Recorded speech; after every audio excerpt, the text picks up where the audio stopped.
लेकिन खुद गांधी जी ने बुलावा क्यों भेजा? जाहिर है भेड़ों जैसे हमारे झुंड को अपने साथ शामिल करना होगा। उनके असर से बचे रहना। वो भगवान नहीं है। हम अपनी बात पर कायम रहेंगे।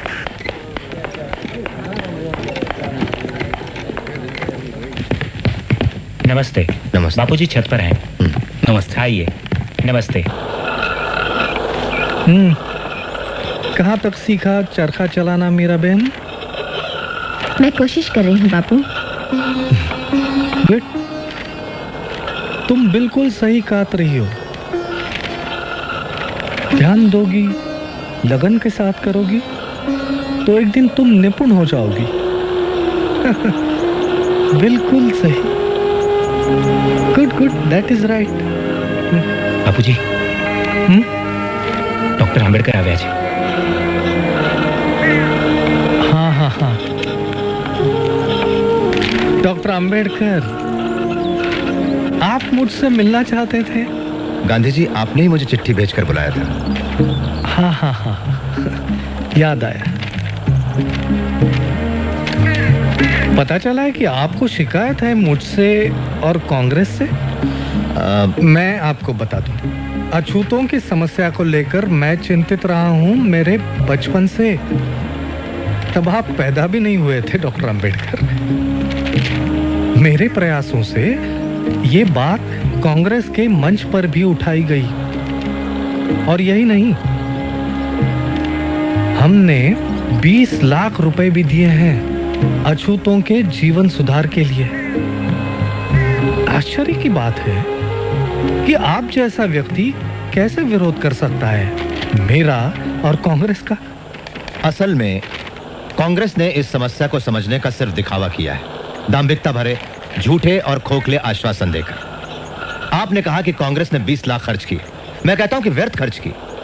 अगर कांग्रेस अपना दायित्व समझती है तो कांग्रेस का सदस्य बनने की शर्त होनी चाहिए छुआछूत ना मानना, ना कि खादी पहनना। आप कहते हैं कि ब्रिटिशों के मन में हमारे लिए कोई बदलाव नहीं आया। मैं ये पूछता हूं कि हिंदुओं के मन में भी कहां बदलाव आया है हमारे लिए? जब तक वो अड़ियल बने रहेंगे तब तक हम विश्वास नहीं करेंगे हिंदुओं पर, कांग्रेस पर या किसी महात्मा पर। इतिहास साक्षी है कि महात्मा हवा के झोंके जैसे होते हैं, जो धूल तो उड़ाते हैं लेकिन ठोस कुछ नहीं करते।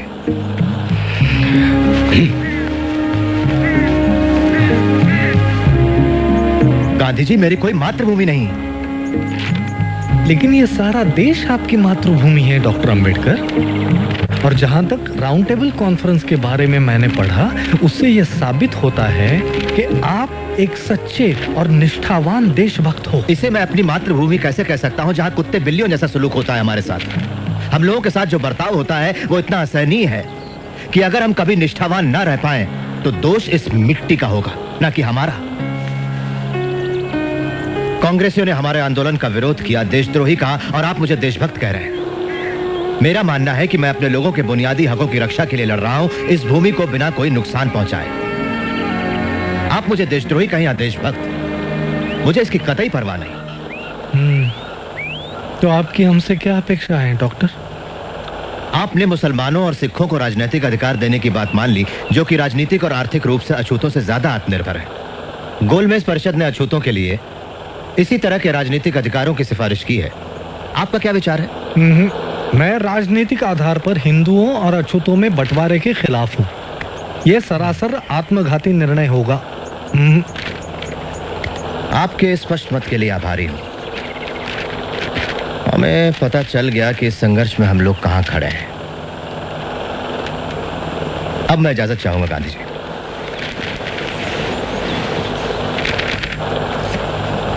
इतना असंयम? महादेव भाई। जी बापू। उन्होंने ऐसा क्यों कहा कि उनकी कोई मातृभूमि नहीं?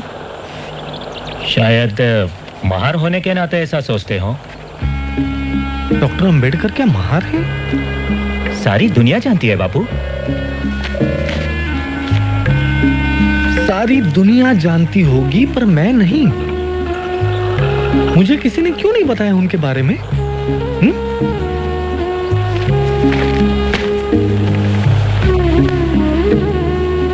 मुझे लगा वे तो पुरोगामी ब्राह्मण हैं, पूना के। मिस्टर गांधी आज गोलमेज परिषद में हिस्सा लेने के लिए लंदन रवाना हो गए। उन्होंने पत्रकारों से कहा कि इस परिषद के सदस्य ब्रिटिश सरकार के चुने हुए हैं, न कि हिंदुस्तानी जनता के। मिस्टर गांधी के प्रतिनिधि बनने से हमारे दावे में कोई खास फर्क नहीं पड़ता। हमारी पहली जरूरत है पिछड़ी जातियों को राजनीतिक सत्ता से लैस करना, वही एक रास्ता है। लेकिन डॉक्टर अंबेडकर, आपको नहीं लगता कि शिक्षा से दलितों की स्थिति में सुधार होगा? लगता है अब गांधी जी से मिलकर आए। हम लोगों में से सबसे ज्यादा शिक्षित मैं हूँ, फिर भी समाज मेरे साथ अछूतों जैसा ही बर्ताव करता। आप क्या मांगे रखने वाले हैं? हम स्पष्ट विभाजन चाहते हैं हमारे और सवर्णों के बीच। आप ये सब कैसे करना चाहेंगे? हिंदुस्तान के भावी संविधान में पिछड़ी जातियों को ऐसा मूल अधिकार दिया जाए जिसके तहत छुआछूत कानूनन जुर्म हो और दोषी सजा का हकदार हो। लेकिन डॉक्टर अंबेडकर, मिस्टर गांधी ने कहा है कि स्वतंत्र निर्वाचन क्षेत्रों का परिणाम गंभीर होगा और जो अछूत है वो फिर भी अछूत ही रह जाएंगे। उन्हें कहने दीजिए। आप 2000 साल से बह रही धारा को रोककर उसे विरुद्ध दिशा में नहीं बहा सकते। दमन करने वाले कभी मसीहा नहीं बन सकते। हम राजनीतिक सत्ता चाहते हैं, न कि सिर्फ खूबसूरत शब्द, अच्छे इरादे या दान। एक और सवाल doctor Ambedkar please. Mister chairman, मैं जानता हूं प्रतिनिधियों के दिमाग में क्या है। अल्पसंख्यक वर्गों के उचित प्रतिनिधित्व का प्रश्न। हम राजी हैं मुसलमानों और सिखों को विशेष स्थान देकर समझौता करने के लिए, अर्थात इसके कुछ ठोस ऐतिहासिक कारण भी हैं। लेकिन जहां तक अछूतों का सवाल है, मैं और कांग्रेस दोनों विरुद्ध हैं उन्हें खास प्रतिनिधित्व देने के मामले में।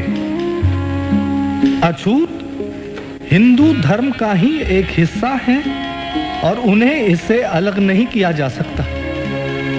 धन्यवाद। हमारे खिलाफ लड़ाई का बिल्कुल बच गया। भीम, क्या हुआ? उन्होंने अल्पसंख्यक कमेटी को स्थगित कर दिया है। मैंने सुना है कि वो मुसलमानों के साथ एक सौदा करने वाले हैं। सौदा किस तरह का? कांग्रेस मुसलमानों की 14 मांगे मान लेगी अगर मुसलमान हमारा विरोध करें तो।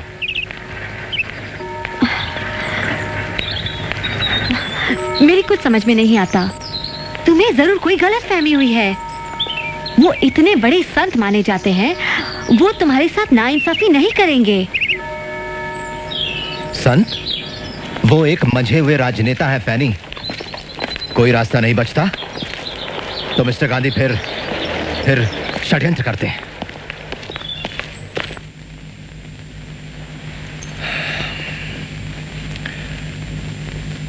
मिस्टर प्राइम मिनिस्टर और साथियों, मुझे बड़े दुख के साथ ये घोषणा करनी पड़ रही है कि हम सांप्रदायिकता के प्रश्न पर आपसी बातचीत के द्वारा किसी निर्णय पर पहुंचने में असफल रहे हैं। ये असफलता कमेटी के गठन में ही छिपी थी, जिसके सदस्य सरकार के प्रतिनिधि तो हैं, मगर जनता के प्रतिनिधि नहीं हैं। जहां तक कांग्रेस का सवाल है, वो सारे हिंदुस्तान का प्रतिनिधित्व करती है, जिसमें अछूत भी शामिल है।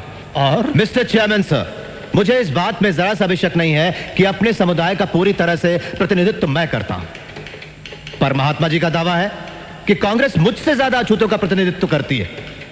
मैं इतना ही कहूंगा कि ये उन तमाम झूठे बयानों में से एक है जो गैर जिम्मेदार लोग अक्सर देते रहते हैं।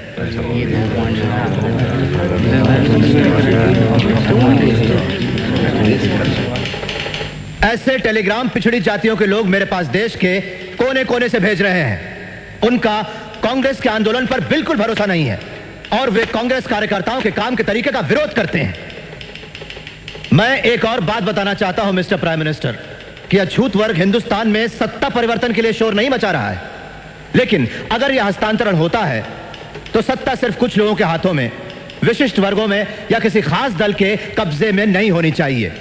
उस सत्ता में सारे समुदायों की सही साझेदारी होनी चाहिए।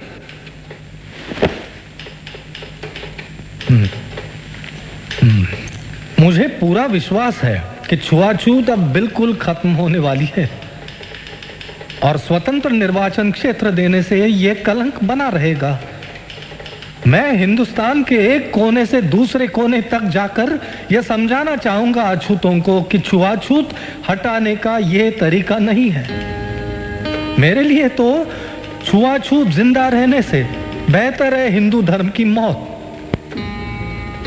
मैं बड़ी इज्जत करता हूं डॉक्टर अंबेडकर की,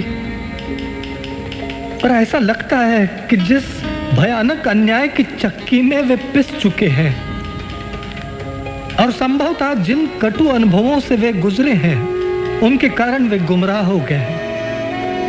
डॉक्टर अंबेडकर का यह दावा कि वे समस्त अछूतों की वकालत करते हैं बिल्कुल उचित नहीं है। मैं ये विनयता से कहता हूं कि मैं प्रतिनिधित्व करता हूं हिंदुस्तान के समस्त अछूतों का। अछूतों के राजनीतिक अधिकारों की जो लोग बातें करते हैं, अपने हिंदुस्तान को कतई नहीं जानते। प्राणों की बाजी लगाकर इस तरह के राजनीतिक बंटवारे का मैं विरोध करूंगा।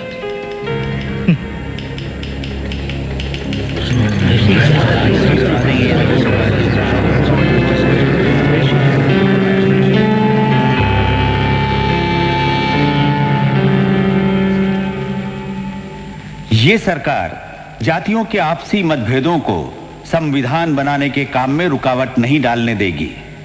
इसलिए जातियों के आपसी मतभेदों को आप कभी भी ज्यादा अहमियत ना दें।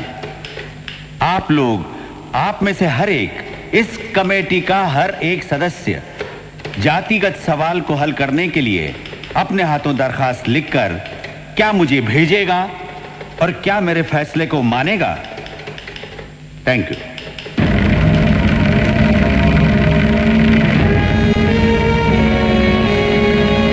ब्रिटेन के पंत प्रधान मिस्टर मैकडोनाल्ड ने पिछड़ी जातियों को स्वतंत्र निर्वाचन क्षेत्र देने की घोषणा की है।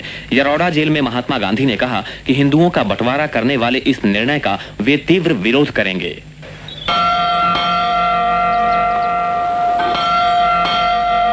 इसलिए हमने यह हमारा दायित्व समझा कि अल्पसंख्यकों के अधिकारों की रक्षा करने के लिए उन्हें उचित अनुपात में विधानमंडल का प्रतिनिधित्व दिया जाए।